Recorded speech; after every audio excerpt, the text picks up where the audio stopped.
The wing broke off at 21,000 feet. The plane rolled hard, only seconds from falling. A quiet woman stood up. She once flew broken fighter jets. She entered the cockpit and took full control. Only one shot was left. Then 6 Black Hawks formed a tight escort around the plane. Before you watch full story, comment below from which country are you watching. Don't forget to subscribe for more amazing stories. Maria Delgado sat in seat 7A on Skyline Flight 219. She wore a plain gray jacket and simple shoes. Nobody looked at her twice. She had a small bag under her seat and a book in her hand. She looked like a tired traveler going home. No one on the plane knew who she really was. 10 years ago, Maria was not just a normal woman. She was a fighter pilot in the Air Force. She flew planes that were broken on purpose, just to see if a pilot could still bring them home. Her job was very dangerous. Many pilots said no to this kind of work. Maria always said yes. She flew planes with broken wings, planes with no power, and planes that should have crashed. But she always landed them safely. Her old team gave her a nickname. They called her Falcon, because falcons can fly even in strong storms. After many years of this hard work, Maria left the Air Force. She wanted a quiet life. She moved to a small town, took a normal job, and stopped talking about her past. She never told new friends about her flying days. She just wanted peace. Today, she was flying home after visiting her sister. It was supposed to be a simple 2-hour flight from Denver to Chicago. The plane took off at 8:15 in the morning. The sky was clear and blue. Captain Robert Hayes was flying the plane. He had flown for 20 years and had never had a serious problem in the sky. First Officer Linda Park sat next to him. She was still new but very smart and careful. Both pilots felt calm that morning. The weather was good, and the flight looked easy. The plane climbed higher and higher. At 21,000 feet, everything felt normal. Passengers were reading books, sleeping, or watching movies. Children played games on small screens. A flight attendant walked down the aisle, giving out drinks and snacks. Nobody had any idea that something terrible was about to happen. Without any warning, a loud bang shook the whole plane. It felt like something huge had hit the aircraft. The plane shook hard, and then it began to tilt to one side. People screamed. Bags fell from the overhead bins. Cups and papers flew across the cabin. The plane tilted more and more, like it was falling sideways. In the cockpit, Captain Hayes looked out of his window in shock. The left wing of the plane was almost gone. Only a small broken piece was left where the wing used to be. Metal was torn and twisted. Wires and fuel lines were hanging out. He could not believe his eyes. The wing. We lost the wing, he shouted. First Officer Park grabbed her controls. The plane was rolling to the left, faster and faster. Alarms rang loudly in the cockpit. Red lights flashed everywhere. Warning voices called out, "Stall warning! Stall warning!" The plane could not fly properly with only one wing giving lift. It wanted to spin and fall from the sky. Both pilots pulled hard on their controls, trying to stop the plane from rolling over. Their arms shook from the effort. The plane was heavy, and without both wings working together, it fought against them. "I can't hold it much longer," Captain Hayes shouted. The plane rolled past 30 degrees, then 40 degrees. Everyone in the cabin held on to their seats. Some passengers cried. Some prayed. A young boy held his mother's hand tightly. Oxygen masks dropped from the ceiling and swung in the air. In seat 7A, Maria felt the plane shake and roll. She knew this feeling. She had felt it many times before in her old test planes. Her heart started beating fast, but her mind became calm and clear, just like it used to in the Air Force. She knew the plane had lost a wing. She knew the pilots needed help right now. She quickly took off her seatbelt. The floor was tilted, so walking felt like climbing a steep hill. She held onto the seats and pulled herself forward toward the cockpit door. A flight attendant named Rachel saw her moving and tried to stop her. "Ma'am, please sit down. We are in an emergency," Rachel said. "I know," Maria said calmly. "I am a pilot.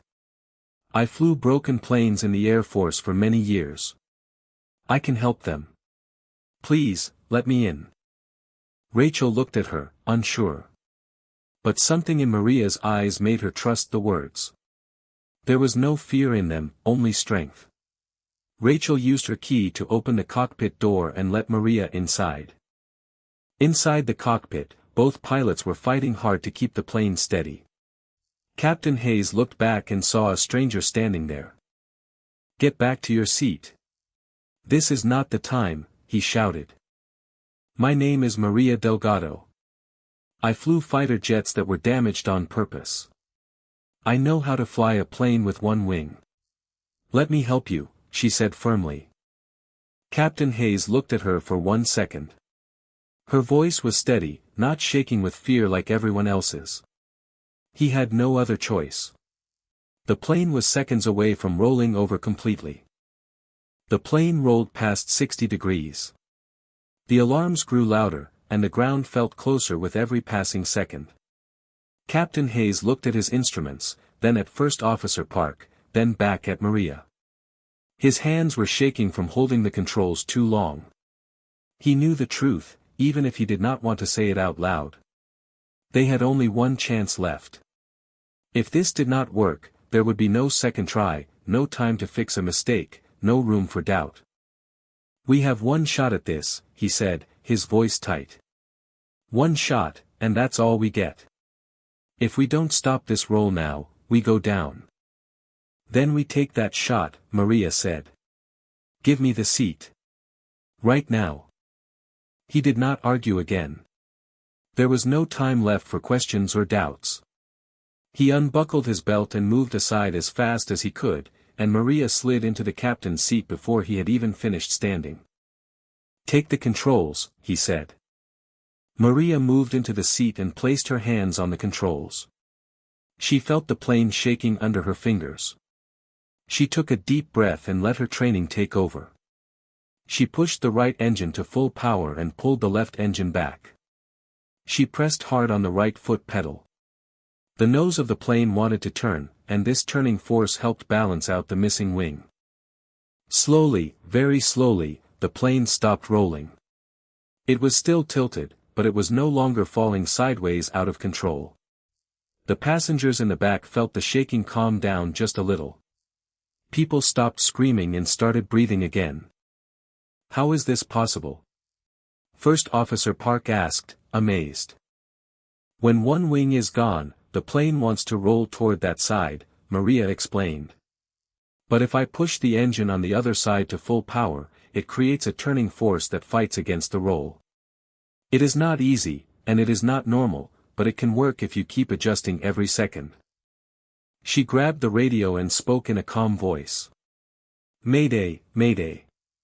This is Skyline Flight 219. We have lost our left wing. Captain is still on board, but I am now flying the aircraft. We need the nearest runway that is very long. We are losing altitude."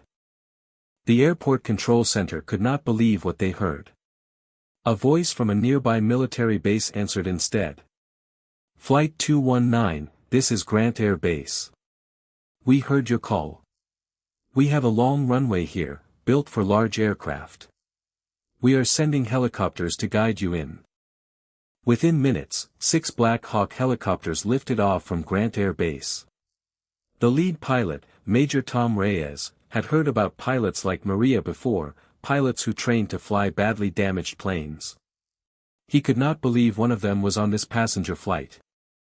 "If she says she can fly it, I believe her," Major Reyes said to his team.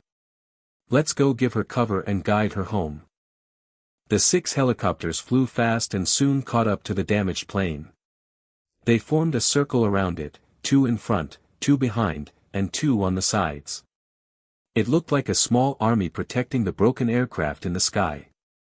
Passengers looking out of their windows saw the helicopters and felt a small hope return to their hearts. Inside the cockpit, Maria kept working hard. Every few seconds, she moved the throttle, moved the pedal, and adjusted the wing's angle. It was like solving a puzzle again and again without stopping. First Officer Park watched her hands move quickly and could not understand how she was thinking so fast. "I am not really thinking," Maria said. "I am feeling what the plane needs." After many years of this work, your hands learn faster than your brain. The plane kept losing height, slowly moving down from 21,000 feet to 15,000 feet, then to 10,000 feet. Maria knew they could not stop the fall completely, but she could control how fast they went down and where they would land. "We need a very long runway," she said.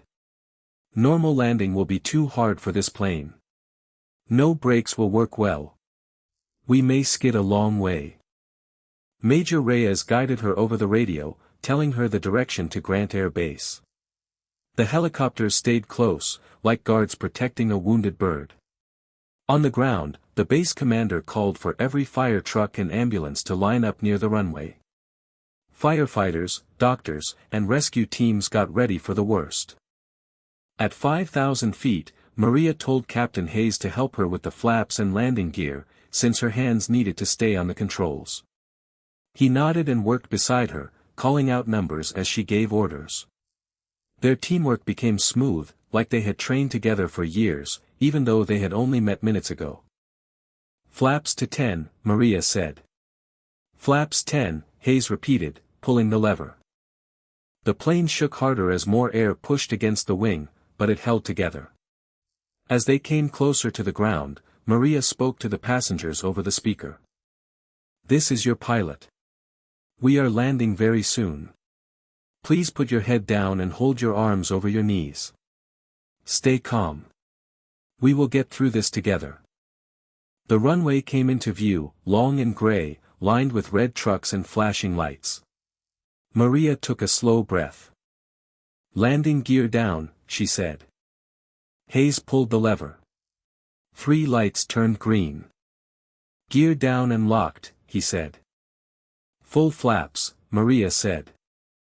The plane dropped lower, shaking with every second. The helicopters moved away to give space for landing but stayed close enough to watch. Inside the cabin, passengers held their breath. Rachel walked down the aisle one last time, checking seatbelts, speaking softly to anyone who looked too scared to move. A woman near the back whispered a prayer over and over. A father pulled his daughter close and told her everything would be fine, even though his own hands were shaking. Everyone understood, without needing to be told, that this landing would decide everything. There would be no going around for another try. There was no fuel to spare, no wing to spare, and no time to spare. Whatever happened in the next 30 seconds would be the only answer they would ever get. In the cockpit, Maria's eyes stayed locked on the runway ahead. Her hands moved without hesitation, small correction after small correction, each one keeping the plane from tipping too far to one side. She had trained her whole life for a moment exactly like this one, though she had never expected to face it on an ordinary Tuesday morning flight home. She pushed every ounce of her focus into her hands and feet, letting nothing else enter her mind. At just 50 feet above the ground, Maria reduced the power slowly. She knew the landing would not be smooth. With one wing missing, only one side of the plane could touch the ground first. The main will hit the runway hard, sending a loud bang through the whole plane. Sparks flew from the metal. The plane tilted and the damaged wing scraped against the concrete, throwing sparks and smoke into the air. But Maria kept the nose steady, using every skill she had learned over many years. The plane slid down the runway, screeching loudly, metal grinding against concrete. Passengers held tightly to their seats, some crying, some silent with fear. Slowly, the plane began to slow down. 100 miles per hour. 80. 50. 20. Finally, after sliding almost half a mile, the plane came to a full stop. For 3 seconds, there was total silence. Then the cabin filled with sounds of crying, laughing, and thanking God. Strangers hugged each other. The flight attendants quickly opened the emergency doors and slides. "Everybody out. Leave your bags. Move quickly," they shouted. Passengers slid down onto the runway, shaking but alive. Firefighters ran to cover the plane with foam to stop any fire. Doctors and paramedics rushed to check on everyone. Some people had small injuries, cuts, and bruises, but every single passenger survived. In the cockpit, Maria sat still for a moment, her hands finally relaxing from the controls. Captain Hayes looked at her, his eyes full of thankfulness. "You just saved everyone on this plane," he said quietly. "I don't know how to thank you." "You held the plane steady before I arrived," Maria answered. "Without your strength in those first minutes, I would not have had a chance to help. We did this together." When Maria stepped out of the plane and onto the runway, Major Reyes and his helicopter team were waiting. All 6 pilots stood in a line and saluted her. She stood tall, tired but proud, and returned the salute with a shaking hand. "That was the best flying I have ever seen," Major Reyes said. "You will be remembered for this for a long time." News of the landing spread quickly around the world. Reporters wanted to know everything about the quiet woman who saved 180 people on a plane with only one wing. At a press conference days later, Maria sat with Captain Hayes beside her. "How did you know what to do?" a reporter asked. "I trained for many years flying damaged aircraft," Maria said. "I learned that a plane does not become impossible to fly when it is damaged. It becomes different to fly. You must learn a new way, very fast, with no time to waste." "Were you scared?" another reporter asked. "Yes, very scared," Maria said. "But fear does not have to control your hands. I put my fear aside and did my job, because many lives depended on it." After the accident, safety officials studied what Maria did and made it part of new pilot training around the country. Her method of using engine power and rudder control to balance a plane with a missing wing became known as the Delgado method. Many young pilots learned this new way of flying, hoping they would never need it, but ready if the day ever came. Maria went back to her quiet town after all the attention slowed down. But every year, on the day of the crash, Captain Hayes sent her a message with just a few simple words: "Still flying because of you. Thank you." And every year, Maria would look at the sky, remember the roar of the engines, the shaking of the plane, and the 6 Black Hawks flying beside her like guardians in the clouds. She would smile quietly, knowing that on that one terrible morning, she had done what she was trained to do, and everyone had made it home safe.